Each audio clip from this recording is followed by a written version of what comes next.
Mbote libota na ngai mbote na biso awa toza na commune ya Lemba na Lemba terminus toye kotala immeuble oyo to lakisa non avenue donc avenue yango oyo avenue za munene avenue za bien avenue za propre eza na quartier oyo to benga Lemba terminus donc eza immeuble oyo eza na deux appartements moko na rez-de-chaussée il y a 3 chambres et puis le colo appartement il y a 2 chambres donc tous les 2 appartements eza en location revenu mensuel il y a Louyandak oyo eza déjà dans les $900 américains donc on a tout l'accès sous balabala ndenge ezali pour plus d'informations sur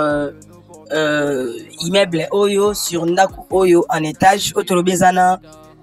des appartements moko likolo appartement moko na C donc eza na commune ya Lemba terminus eza emplacement ya bien bomoni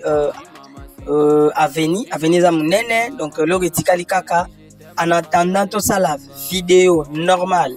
nde tolobaki avant to sala vidéo normale toko